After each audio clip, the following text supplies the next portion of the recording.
നടൻ ബാലയുടെ പിറകിൽ ഒരു നിഴൽ പോലെ പുഞ്ചിരിച്ച മുഖവുമായി എപ്പോഴും നിൽക്കുന്ന യുവതി. അങ്ങനെയാണ് കോകിലയെ എല്ലാവരും ഇതുവരെ കണ്ടിട്ടുള്ളത്. വിവാഹത്തിന് മുൻപ് അടിച്ചുപൊളി ജീവിതമുണ്ടായിരുന്ന കോകില വിവാഹശേഷം തനി നാടൻ പെൺകുട്ടി ഇമേജിലാണ് എപ്പോഴും പൊതുവിടങ്ങളിലും സോഷ്യൽ മീഡിയയിലും എത്തിച്ചേരുക. ബാല ഒന്നിലേറെ വിവാഹം കഴിച്ചതിനാൽ അതിന്റെ പേരിൽ കടുത്ത വിമർശനം നേരിടാറുണ്ട്. പുതിയ വിവാഹ ബന്ധമുണ്ടായതിന്റെ പേരിലും ബാല നേരിട്ട വിമർശനങ്ങൾ വളരെയേറെയാണ്. ഒടുവിൽ വിമർശനങ്ങൾ അതിരുകടന്നതും ബാല അതിരൂക്ഷ ഭാഷയിൽ പ്രതികരിച്ചിരിക്കുന്നു. വർഷങ്ങളോളം താമസിച്ചിരുന്ന കൊച്ചി നഗരം വിട്ട് ഭാര്യയുടെ കൈപിടിച്ച് ബാല പുതിയ വീട് വെച്ച് താമസം മാറിയിരിക്കുകയാണ്.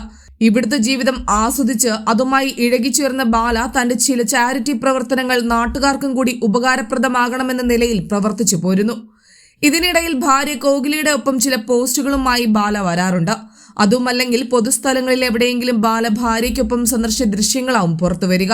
പക്ഷെ ഇക്കുറി പരാമർശം ബാലയ്ക്ക് നേരെയല്ല, ഭാര്യ കോകിലയുടെ നേരെയാണ്. കോകിലയെ മോശം ഭാഷയിൽ പരാമർശിച്ച ഒരു സംഭവത്തിനെതിരെ ബാല കടുത്ത പ്രതികരണമായാണ് വീഡിയോയിൽ എത്തി രേഖപ്പെടുത്തിയിട്ടുള്ളത്. കോകില നിസ്സാരക്കാരിയല്ലെന്നും തമിഴ്നാട്ടിൽ വളരെയേറെ സ്വാധീനമുള്ള ഒരു രാഷ്ട്രീയക്കാരന്റെ മകളാണെന്നും പറഞ്ഞിരുന്നു. വേലക്കാരി എന്ന പരാമർശമാണ് കോകിലയുടെ കണ്ണു നിറയാൻ കാരണമാക്കിയത്. സംഭവം അറിഞ്ഞ കോകിലയുടെ അച്ഛൻ ബാലയുമായി സംസാരിച്ചു. എന്താണ് വേണ്ടത് എന്ന് വെച്ചാൽ അതനുസരിച്ച് താൻ അവിടെ പ്രവർത്തിച്ചോളാമെന്നും അവർക്കെതിരെ ശക്തമായി നടപടിയെടുക്കണമെന്നുമാണ് ബാലയോട് അദ്ദേഹം പറഞ്ഞത്. ഇത്തരം പരാമർശങ്ങൾ നടത്തിയ വ്യക്തി അത് മോശമായി ബാധിക്കാനിടയുണ്ട്. അതിനാൽ മാപ്പ് പറഞ്ഞേ തീരൂ എന്ന് ബാല അതിശക്തമായി പ്രതികരിക്കുന്നു.